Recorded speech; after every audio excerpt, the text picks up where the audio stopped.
Ang mabuting balita ng Panginoon ayon kay San Lucas. Taon-taon tuwing pista ng Pasko, ang mga magulang na Jesus ay pumupunta sa Jerusalem. Nang siya'y 12 taon na, dumalo sila sa pista ayon sa kanilang kaugalian. Sila'y umuwi na pagkatapos ng pista. Ang batang si Jesus ay nagpaiwan sa Jerusalem, ngunit hindi ito napansin ng kanyang mga magulang. Sa pag-aakalang siya ay kasama ng pangkat, nagpatuloy sila sa maghapong paglalakbay. Pagkatapos siya ay hinanap nila sa kanilang mga kamag-anak at mga kakilala. Ngunit hindi nila natagpuan si Jesus. Kaya't bumalik sila sa Jerusalem upang doon maghanap. Pagkalipas ng 3 araw, si Jesus ay natagpuan nila sa loob ng templo. Siya'y nakaupong kasama ng mga guro.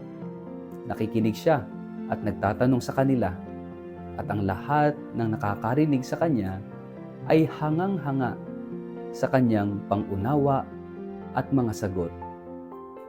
Namangha rin ang kanyang mga magulang nang siya ay makita. Sinabi ng kanyang ina, "Anak, bakit mo naman ginawa ito sa amin? Lubha ang aming pag-aalala ng iyong ama sa paghahanap sa iyo." Sumagot si Jesus, "Bakit po ninyo ako hinahanap? Hindi po ba ninyo alam na ako'y dapat mamalagi sa bahay ng aking ama?" Ngunit hindi nila naunawaan ang sinabi niyang ito.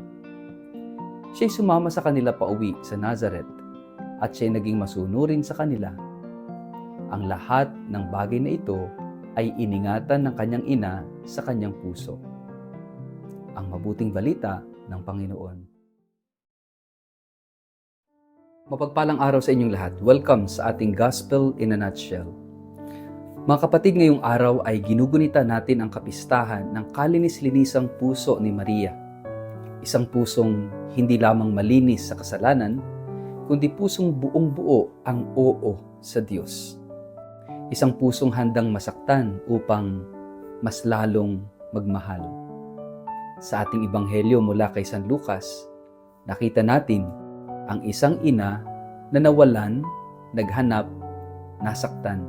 Pero sa huli, nag-ingat sa kanyang puso ng mga bagay na hindi pa niya lubos nauunawaan. At dito, lumalantad sa atin ang kabuuan ng puso ni Maria. Isang pusong tahimik, ngunit malalim. Isang pusong walang ingay, pero puno ng pananampalataya. Isipin natin ang karanasan ni Maria at Jose. 3 araw nilang hinanap si Jesus. 3 araw na pagod, nag-aalala, takot. Isang ina na naghahanap sa kanyang anak. Anong klaseng kirot ito sa puso? At nang matagpuan nila si Jesus sa templo, ang sabi ni Maria, "Anak, bakit mo ginawa ito sa amin?"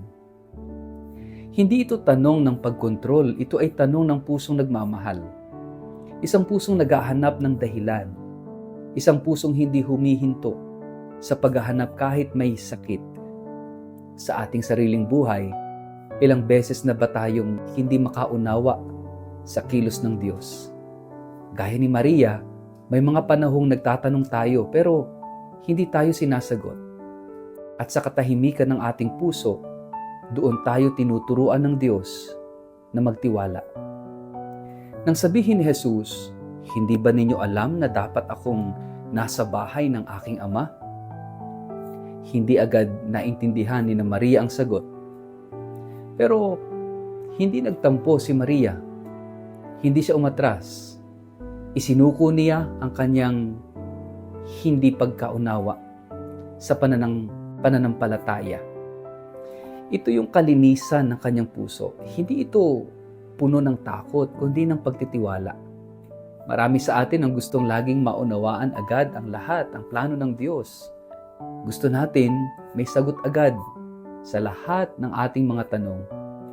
Pero ang kalinis-linis ang puso ni Maria ay nagsasabi, hindi mo kailangang maintindihan ang lahat para ikaw ay magmahal. Minsan ang pananampalataya ay pagtanggap kahit hindi malinaw. Ang ating ebanghelyo ay nagtapos sa mga salitang ito. Iningatan ni Maria sa kanyang puso ang lahat ng bagay na ito. Hindi siya nagsisigaw. Hindi siya lumaban. Hindi niya ginamit ang emosyon niya upang sumbatan si Jesus. Tahimik niyang iningatan, pinagbulay-bulayan, ipinagdasal. Ito ang kapangyarihan ng pusong dalisay. Ang kakayahang maghintay at magdasal sa gitna ng pagkalito.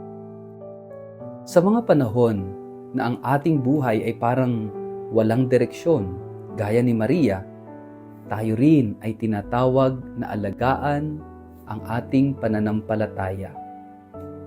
Hindi lahat ay kailangang lutasin. May mga bagay na kailangang ipagdasal muna bago ipaliwanag. Pagnilayan po natin, tayo ba ay may pusong gaya ni Maria? Mga kapatid, ang pusong malinis ay hindi perpekto sa lahat ng bagay. Ito ay pusong marunong umunawa, maghintay, magdasal, at magtiwala. Ang kalinis-linisang puso ni Maria ay paanyaya rin sa atin na kahit masakit, kahit hindi malinaw, kahit may tanong, ang pagmamahal ay hindi bumibitiw. Kaya dapat nating pagnilayan. Sa harap ng mga hindi ko naintindihan sa buhay, tayo ba ay nagrereklamo? O marunong ba tayong manahimik at magtiwala? Sa halip na tanungin si Jesus ng bakit, handa ba tayong sabihin, gaya ni Maria, maganap nawa sa akin, ayon sa kanyang salita? Manalangin po tayo sa ngalan ng Ama at ng Anak at ng Espiritu Santo. Amen. O kalinis-linis ang puso ni Maria, turuan mo kami ng katahimikan ng loob, ng pananampalataya, pananampalatayang hindi natitinag, at ng pusong marunong magmahal kahit na nasasaktan. Tulungan mo po kami mag-ingat sa aming puso ng salita ng Diyos, kahit hindi pa namin ito lubos na nauunawaan.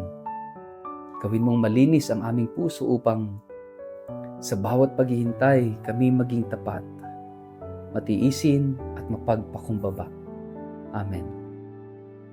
Pagpalain kayo't ingatan makapangyarihang Diyos, Ama, Anak at Espiritu Santo. Amen.